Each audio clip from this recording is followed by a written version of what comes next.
If you won't die naturally, Alexander, maybe I'll help you along.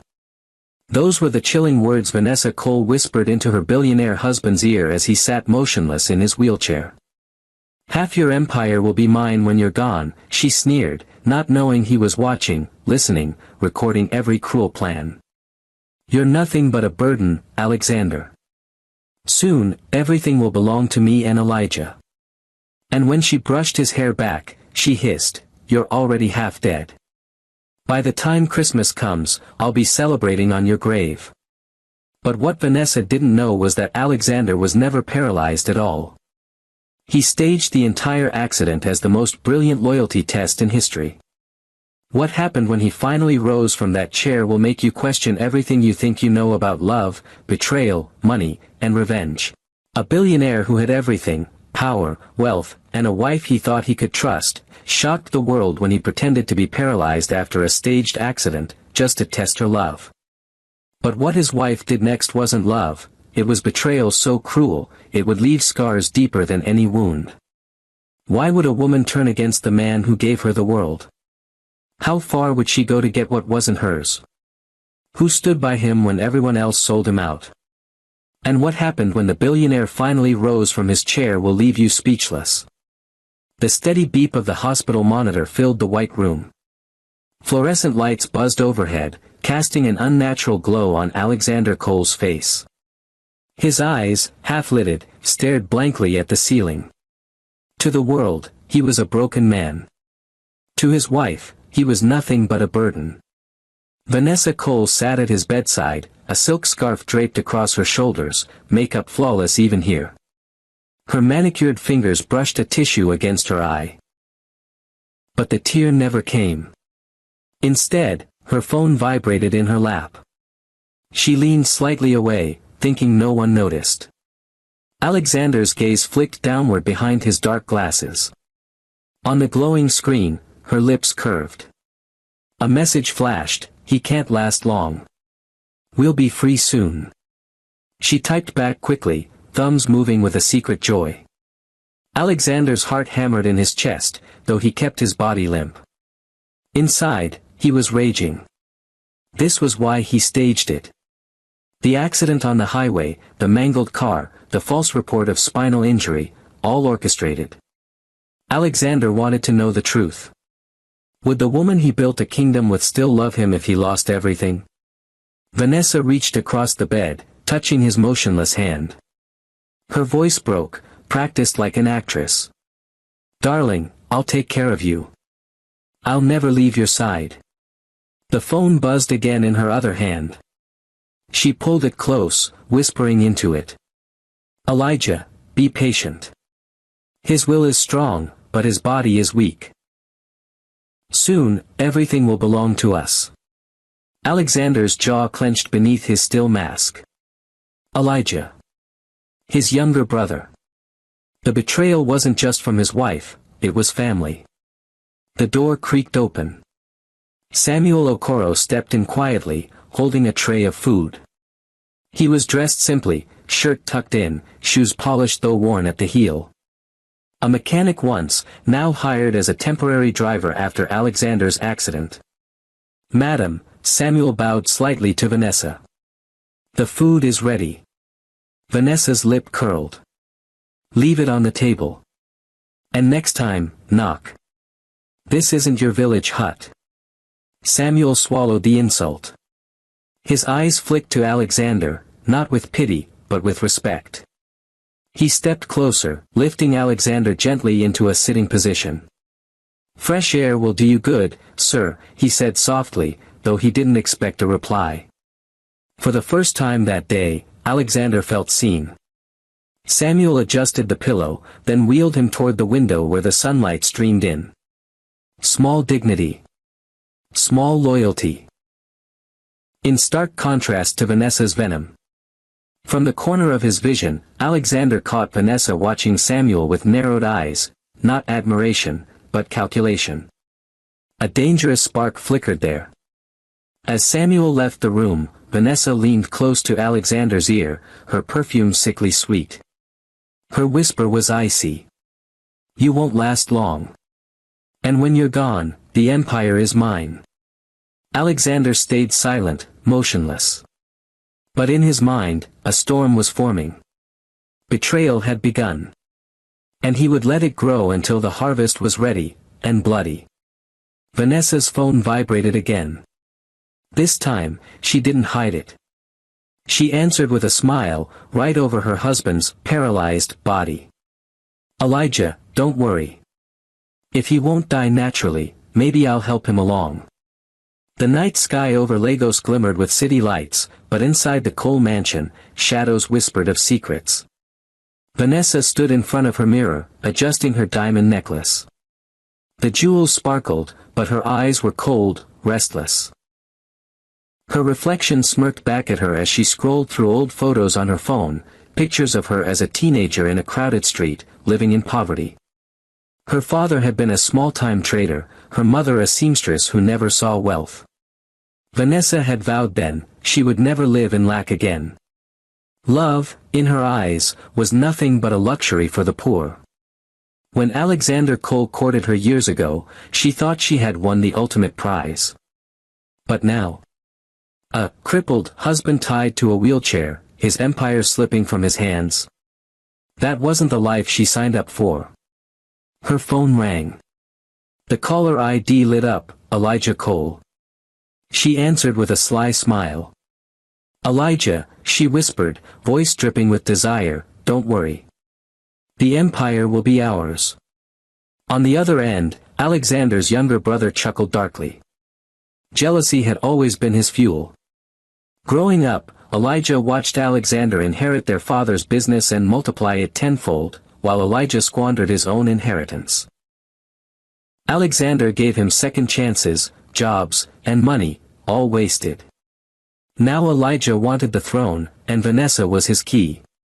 Meanwhile, across town, Samuel Okoro returned home to a dimly lit two-room apartment. His wife, Martha, stirred a pot of watery stew while their children, Emeka and Joy, sat with homework spread out on the floor. How was the day, Samuel? Martha asked, wiping sweat from her brow. Samuel set down his worn-out bag, shoulders heavy. I drove the Oga around. His wife, he hesitated, then forced a smile. She doesn't respect anyone. But I kept my mouth shut. I just thank God I have work. Martha placed a hand on his arm. Don't let her words kill your spirit. You are more than a driver. One day, you'll have your own workshop. Our children will live better than us. Her words were gentle, but they foreshadowed the fire that would later ignite Samuel's rise, and his vengeance. Back at the mansion, Vanessa poured herself a glass of wine, dialing another number. This time it was Pastor Daniel. His voice came calm, almost holy. Sister Vanessa, I told you, God doesn't want you chained to suffering. A paralyzed man is no husband. You deserve freedom, you deserve joy. Vanessa smirked. You really think God approves if I move on? My daughter, God doesn't want you to be unequally yoked. And, his tone lowered, your offering has been a blessing to the ministry. The Lord honors cheerful givers. It was corruption disguised as scripture, controversial, twisted, yet enough to soothe Vanessa's conscience. Unseen by all, Detective Henry Briggs sat in a parked car outside the mansion, reviewing footage from hidden cameras Alexander had installed before staging his accident. One clip showed Vanessa kissing Elijah in the hallway while Alexander lay asleep. Another showed her secretly signing documents. Briggs shook his head. Sir, you were right, he whispered into his recorder. The betrayal runs deeper than you thought. The seeds had been planted. Betrayal, greed, and lust had taken root. All that remained was for the storm to break. Back inside the mansion, Vanessa leaned close to Alexander's unresponsive body, brushing his hair back. Her lips barely moved as she whispered. When you're gone, I'll dance on your grave, with your brother's ring on my finger. The morning sun spilled through the Cole mansion's tall windows, illuminating marble floors that gleamed like mirrors. Alexander sat motionless in his wheelchair, the silent observer of his own home. He listened, not with ears for words, but for truth between the lines. Samuel Okoro entered quietly, pushing the chair toward the veranda. His shirt was neatly ironed, though frayed at the cuffs. He hummed a soft tune under his breath, the kind of song fathers sing while fixing broken radios for their children. He parked Alexander by the balcony, where the air smelled of hibiscus and city dust. "Fresh air, Olga," Samuel said warmly. "I don't know if you can hear me, but my mother used to say, even flowers bloom better when you let the sun touch them. And you, sir, are stronger than flowers." Alexander's lips almost twitched. A part of him wanted to break character, to thank the man. But he remained still. From behind, high heels clicked sharply. Vanessa emerged, her silk robe flowing, a wine glass in her hand, though it was barely past 9 in the morning. She frowned at Samuel as if he were dirt smudging her perfect floor. "Why are you talking to him?" she snapped. "He can't hear you. He can't feel anything. He's just, there." Samuel bowed slightly, swallowing his words. But Vanessa wasn't finished. She circled Alexander's chair and looked Samuel straight in the eye. "You're just a driver. Remember your place. Don't act like your family here." Her voice dripped venom, but Samuel didn't flinch. He glanced at Alexander, still silent in his chair, then back to Vanessa.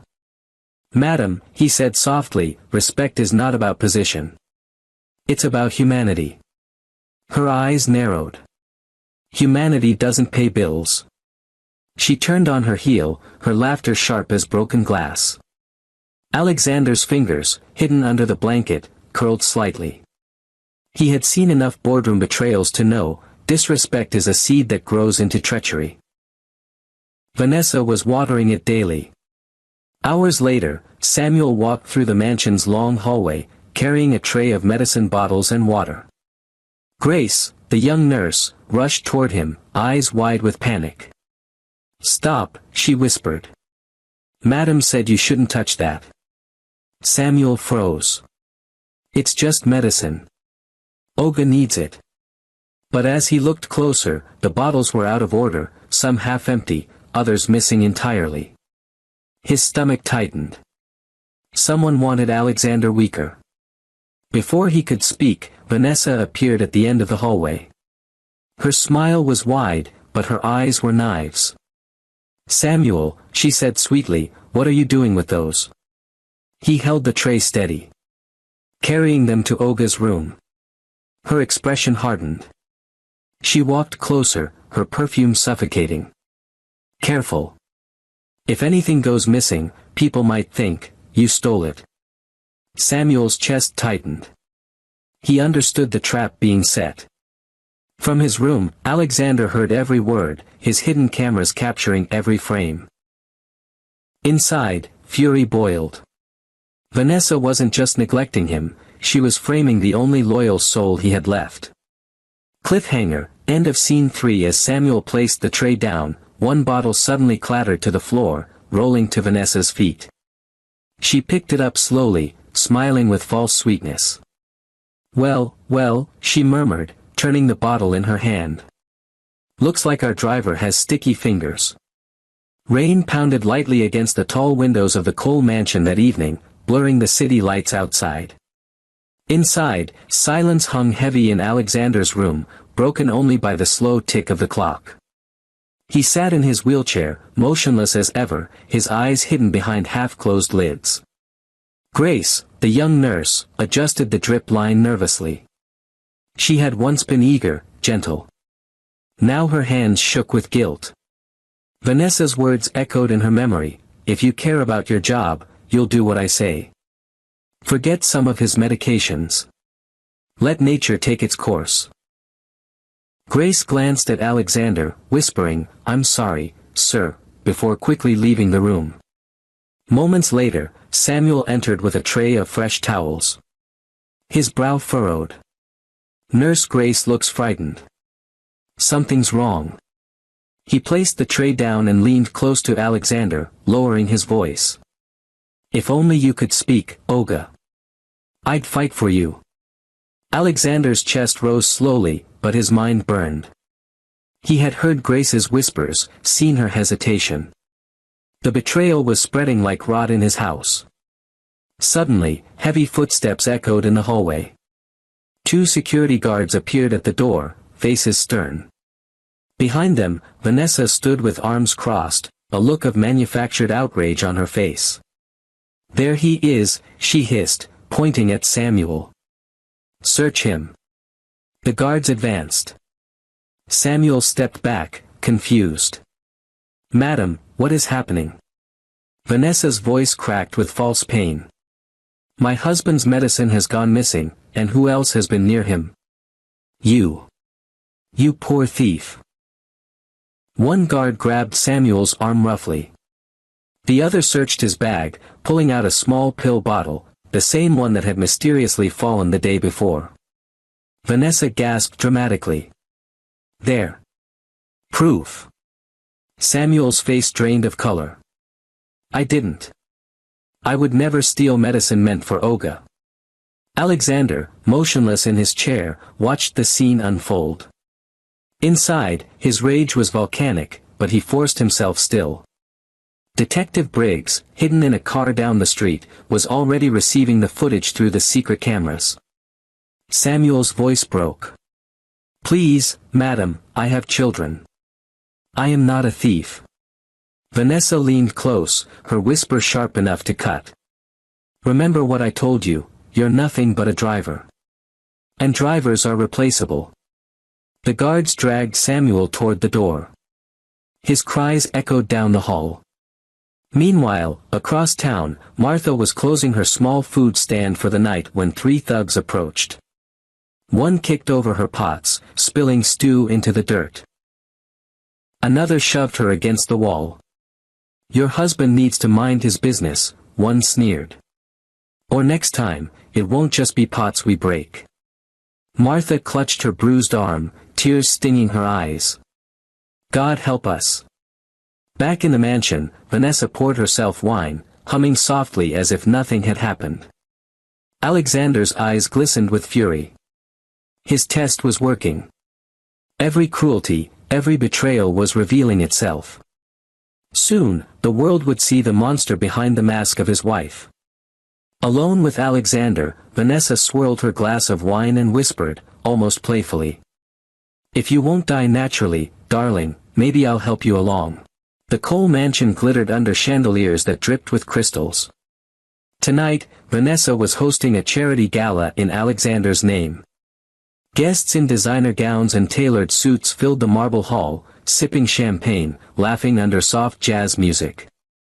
Alexander sat in his wheelchair near the front, silent, a prop in his wife's show of devotion. "Ladies and gentlemen," Vanessa announced, her smile practiced and radiant, "thank you for supporting this cause dear to my heart. My husband, though unwell, is still with us, inspiring us with his courage." The crowd applauded politely. Cameras flashed. But when Vanessa turned away from the spotlight, her smile dropped like a mask.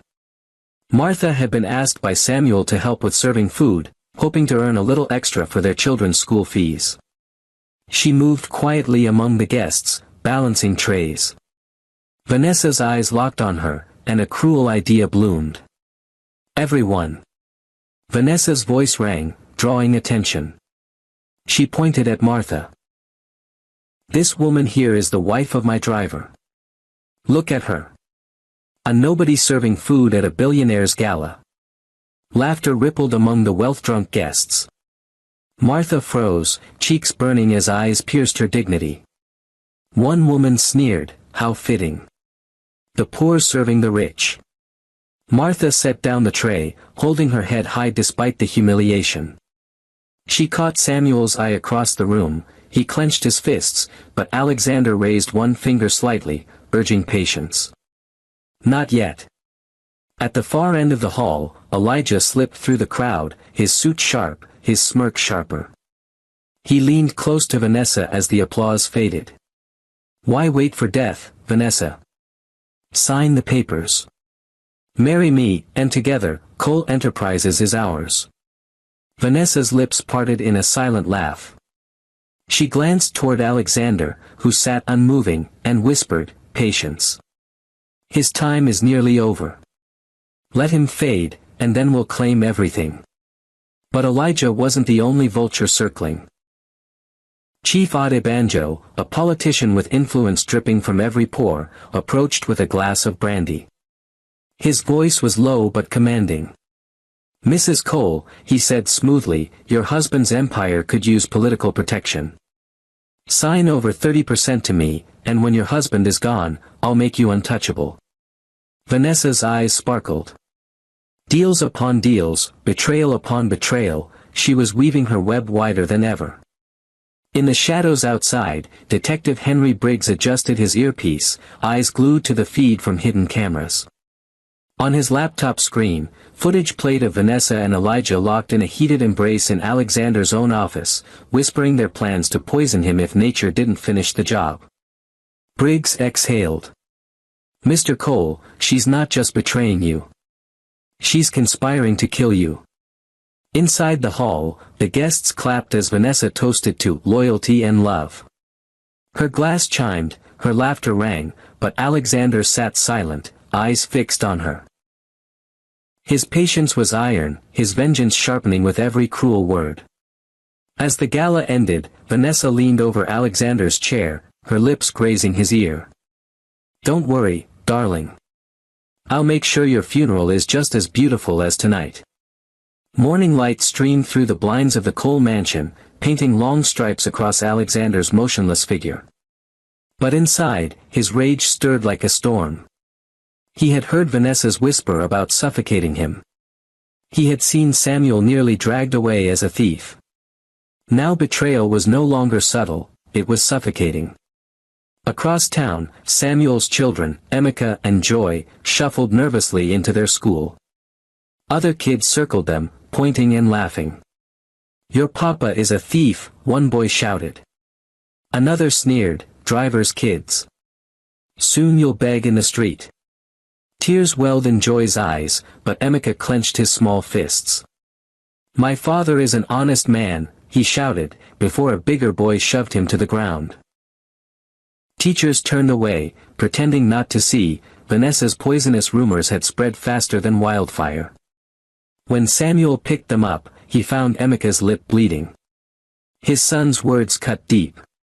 "Papa, they say we are nobodies. Are we nobodies?" Samuel's throat tightened. "Never. You are my everything. One day, they will know our worth." Meanwhile, in church, Pastor Daniel mounted the pulpit in his flowing robe. The congregation leaned in as he preached, his voice booming. "There are some men cursed in their prime. Struck down by heaven, unable to walk, unable to provide. Women, be careful not to tie your destinies to such men. The Lord says, do not be unequally yoked." Vanessa sat in the front pew, her smile sharp, her gold bracelets catching the light. The pastor's words were daggers aimed at Alexander, and the congregation whispered in approval. In his wheelchair, watching a live stream at home, Alexander's hand twitched under his blanket. The betrayal had spread even to the pulpit. Scripture twisted to justify cruelty. That night, Grace the nurse crept into Alexander's room, her face pale. She leaned close and whispered, "Sir. Madam told me not to give you this medicine. She said it's pointless. I'm afraid of losing my job. Forgive me." Her tears dropped onto his hand. She hurried out, leaving Alexander staring at the ceiling, the camera in the corner catching everything. Moments later, Vanessa walked in, the clack of her heels echoing. She set down her glass of wine and approached the bed slowly, her shadow falling across his body. "Still alive?" she whispered, her smile venomous. "You're stronger than I thought." She lifted a pillow, her fingers brushing its edge. "But not strong enough to beat me." She pressed it lightly against his face, watching for movement. Alexander didn't resist. His chest rose and fell, steady, controlled. The hidden camera blinked red, recording her every move. Vanessa removed the pillow with a frustrated hiss. Sooner or later, you'll die. And when you do, I'll be free. She left, slamming the door. Alexander opened his eyes fully for the first time in weeks, staring into the dark. Inside, the decision was sealed. He would let her betrayal grow higher, sharper, deadlier, so that when he struck back, the fall would shatter her completely. Alexander's lips curved slightly, his first smile since the accident. He whispered under his breath, "You think I am your prisoner, Vanessa. But you are already mine." Night fell heavy on the Cole mansion, rain drumming on the rooftop like a warning. Alexander sat alone in his study, the dim glow of a desk lamp casting shadows across his still frame. For weeks, he had worn the mask of paralysis, but tonight, the mask slipped. The door creaked open. Detective Henry Briggs stepped inside quietly, carrying a folder thick with evidence. Behind him, Samuel followed, his face still bruised from the accusations, his eyes burning with a mixture of shame and loyalty. Briggs set the folder on the table. "It's worse than you thought, sir. She isn't just waiting for you to die. She's plotting to end it herself." Alexander's fingers twitched. Slowly, with deliberate strength, he placed his palms on the armrests of the wheelchair and pushed himself upright. Samuel gasped. Briggs nodded grimly, he had known. "You're not paralyzed," Samuel whispered, voice trembling. Alexander stood, towering, his shadow long across the floor. "I never was," he said, voice low, steel in every word. "This was my test. And she failed." Samuel stumbled back, shock flooding his face. But beneath the surprise came relief, his master wasn't broken.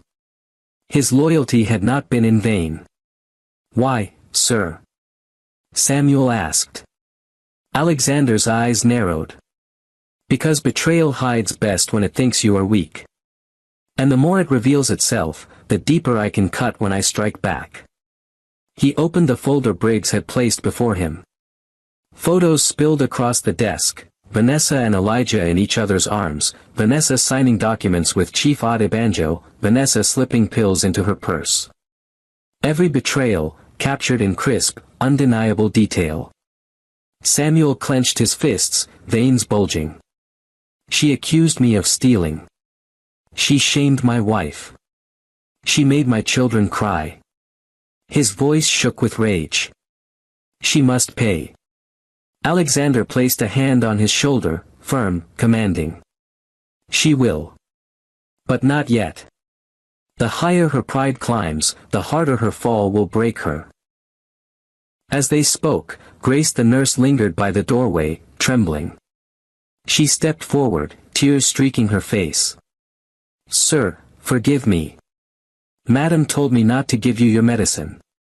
She said you didn't deserve to live. I was afraid to disobey her." Alexander's gaze softened for a moment. "You have been a pawn in her game, Grace. But pawns can become witnesses." Grace nodded, sobbing. Suddenly, the sound of footsteps echoed in the hallway. Vanessa's voice drifted closer, lilting with mockery. "Still alive, darling? How disappointing." Briggs and Grace slipped out quickly, leaving Alexander once again in his chair. He slumped back, resuming the mask. The door swung open.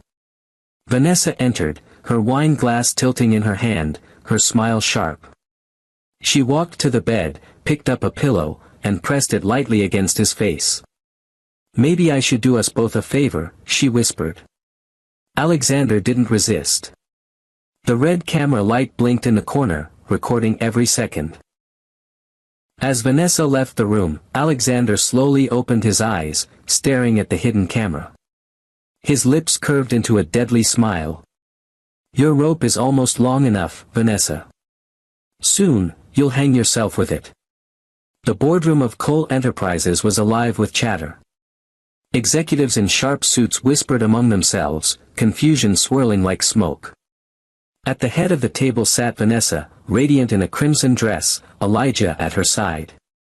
The billionaire's chair, once Alexander's throne, was now occupied by his betrayers. "Ladies and gentlemen," Vanessa began, her voice smooth and commanding, "as you know, my husband's condition leaves him unable to manage the company. Effective today, Elijah and I will assume joint control of Cole Enterprises. Together, we will secure a brighter future." Applause broke out, though nervous. Some executives exchanged wary glances, sensing scandal but too afraid to speak. Near the back, Samuel pushed Alexander's wheelchair into the room. Heads turned, murmurs rising. Vanessa's smile flickered but quickly returned. "Ah," she said sweetly, "my dear husband joins us. How touching." She leaned close, whispering through gritted teeth.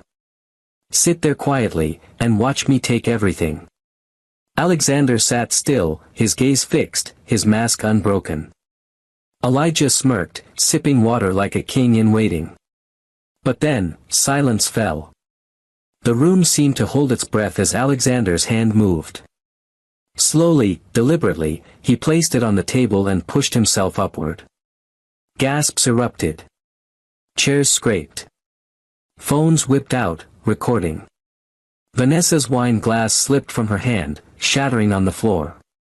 Alexander stood tall, his voice steady and cutting through the chaos. "My dear wife. My dear brother. Did you think I was broken? Did you think I was blind?" Vanessa staggered back. You can walk." "Oh, I can walk," Alexander said, stepping forward, his presence filling the room like thunder. "And I can see. I've seen every betrayal. Every whisper. Every kiss." He pressed a button on the remote in his hand. Screens flickered to life around the boardroom. Video footage played, Vanessa and Elijah in each other's arms, Vanessa mocking Alexander as dead weight, Vanessa instructing Grace to withhold his medicine, Vanessa laughing as Samuel was framed. The room erupted in outrage. Executives muttered, some stood in disbelief. Phones buzzed with live streams as the scandal unfolded in real time. Elijah lunged forward, face red. "This is manipulation. Lies." Alexander's glare cut him down. "Lies? Or your own tongue?" The video replayed Elijah whispering, "Marry me, Vanessa. Together, Cole Enterprises is ours." Vanessa crumbled against the wall, pale, trembling. "Alexander. I can explain." Alexander raised a hand. His voice dropped to a deadly calm. "No, Vanessa. You cannot explain betrayal carved this deep. You cannot explain 10 layers of cruelty. Today, I strip you bare before the world." Alexander turned to the stunned board, his voice like steel. "But this is only the beginning. What comes next will make betrayal itself tremble." The fallout from the boardroom reveal hadn't cooled by the next morning. Headlines screamed across newspapers and online feeds. Billionaire Alexander Cole rises from wheelchair, betrayal exposed. Cole Enterprises scandal, wife and brother caught in affair, pastor implicated. The world that once adored Vanessa now spat her name with disgust.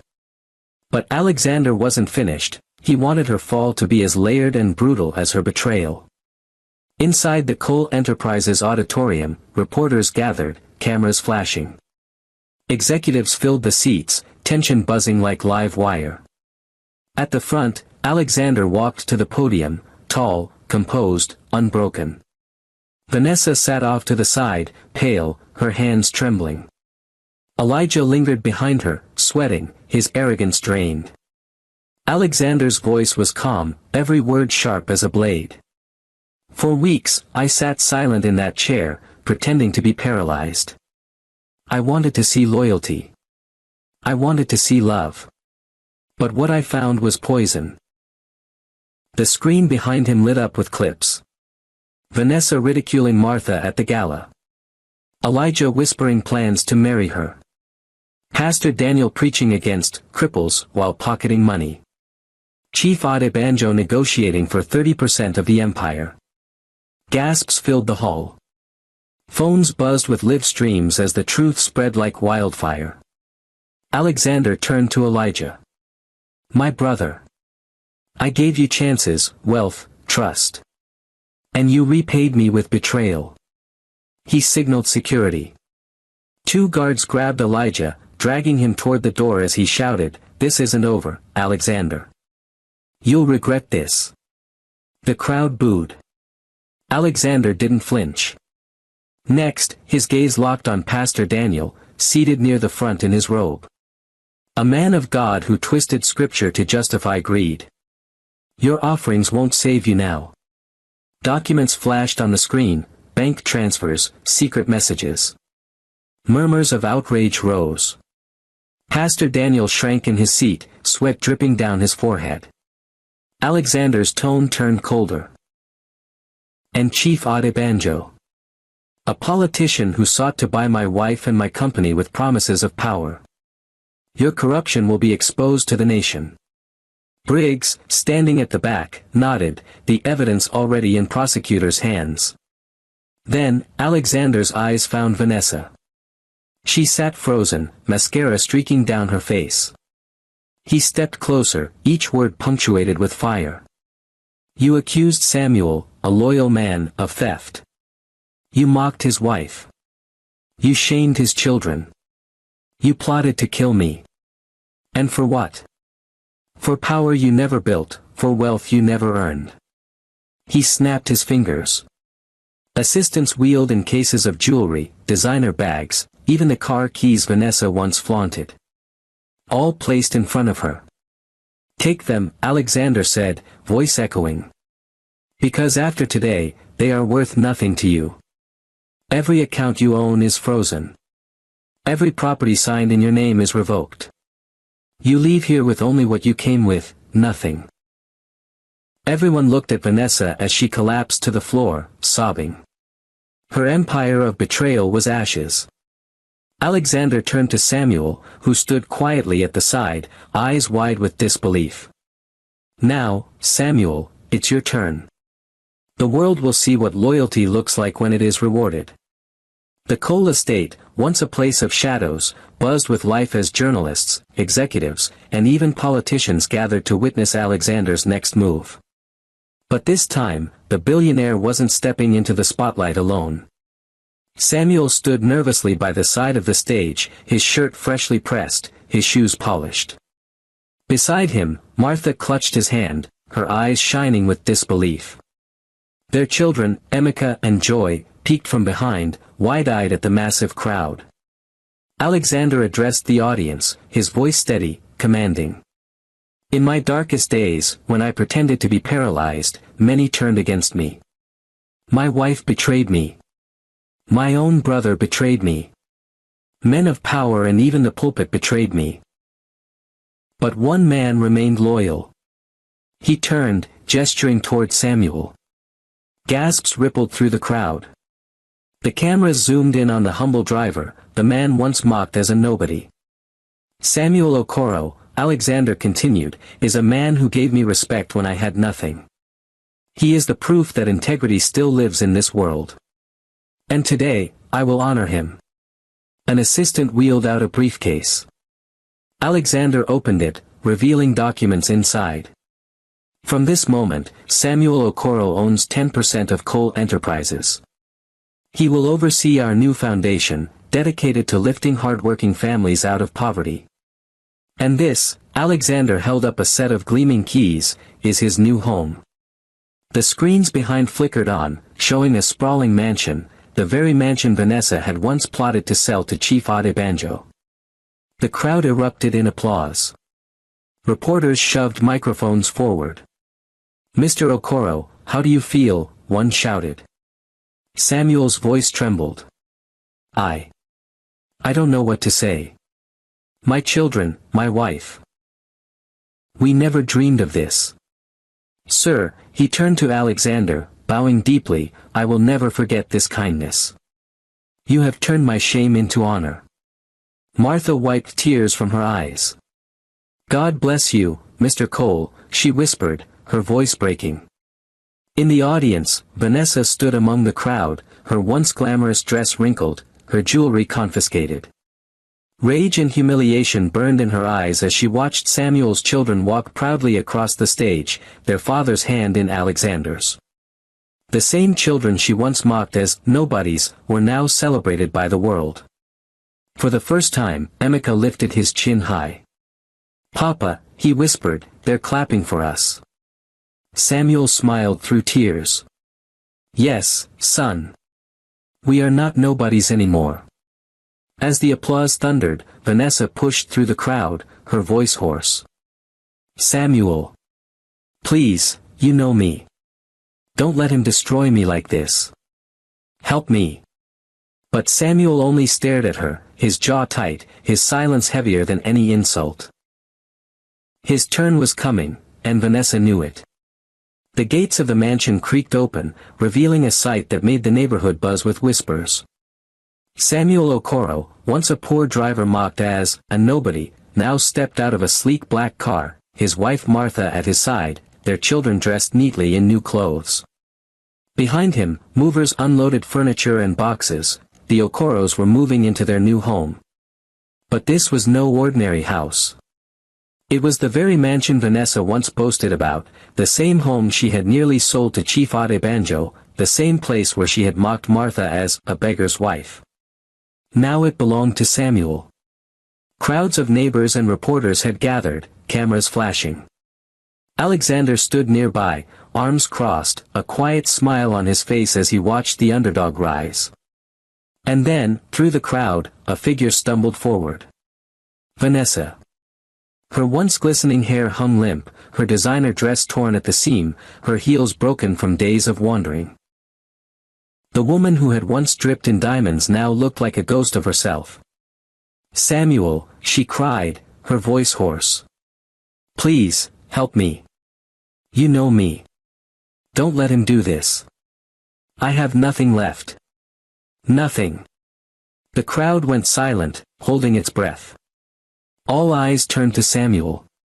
The same man she had called a thief, a servant, a nobody. Samuel's jaw tightened.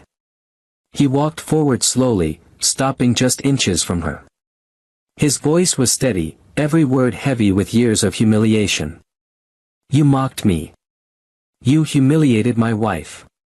You made my children cry. You tried to destroy my name." Vanessa fell to her knees, grabbing at his trousers. "Please. I was blind. I was foolish. Martha stepped forward, her voice cutting through the air. "We begged for respect, Vanessa. You laughed in our faces. You called us nobodies." Samuel's hand tightened on the keys to the mansion. He looked down at Vanessa, his eyes cold. "Today, you'll learn what it feels like to be the one left outside." He turned to the movers. "Lock the gates." The iron gate swung shut with a heavy clang, leaving Vanessa on her knees in the dust, banging her fists against the bars as the Okoros walked inside, greeted by applause from the crowd. Samuel lifted his daughter Joy into his arms. His son Emeka ran ahead, shouting, "Papa. Our house is bigger than the school." Laughter and cheers filled the air as Samuel stepped through the doorway of the mansion, his family behind him. Vanessa clung to the gates, her voice breaking into sobs. "Samuel, please. Don't leave me like this." But Martha turned one last time, her words slicing deep. "We are nobodies no more, Vanessa. And you? You're nothing." The gates slammed shut, sealing Vanessa's fate. The sun dipped low over Lagos, painting the sky with streaks of orange and crimson. At the gates of the mansion, the Okoro children ran across the garden, their laughter echoing like a hymn of redemption. Samuel stood tall at the balcony, Martha beside him, her hand resting proudly in his. Inside, Alexander watched from the living room, his face calm, almost serene. Weeks of silence, betrayal, and hidden fury had led here, to this moment of justice. He turned to Samuel, his voice low but steady. You stood when others bowed to greed. You remained a man of honor when even the pulpit was corrupted. That is why you sit in this house today, Samuel. Wealth without loyalty is dust. But loyalty builds kingdoms. Samuel lowered his head. Sir, I never wanted riches. Only dignity. You gave me back my name. Alexander smiled faintly. And you gave me back my faith in humanity. Out on the street, a ragged figure shuffled past. Vanessa. Her once proud frame was bent, her makeup smeared, her hands calloused from scrubbing dishes at roadside eateries just to survive. She paused at the gates, clutching the bars with trembling fingers. Through the iron, she watched Samuel's children playing, their faces glowing with joy. She saw Martha laugh, saw Alexander nod with pride.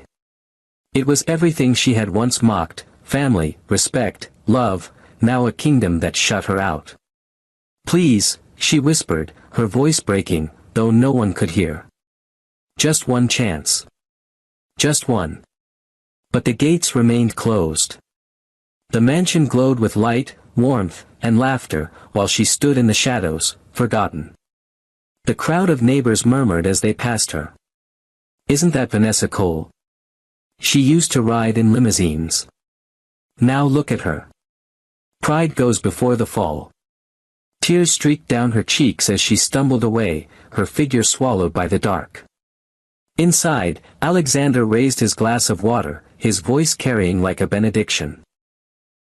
Let this house stand as a reminder. Betrayal destroys the betrayer. Loyalty raises the loyal. Money can buy diamonds, but it cannot buy integrity. And integrity will always outlive wealth. Samuel nodded, his voice firm. And to anyone watching, let them know, we, the nobodies, are nobodies no more. The room fell silent, save for the children's laughter in the garden, a symbol of hope, rebirth, and legacy.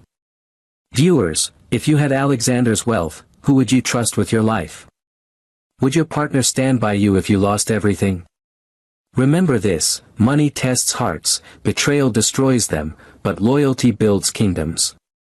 Choose wisely, for in the end, it is loyalty that crowns kings, and betrayal that buries fools.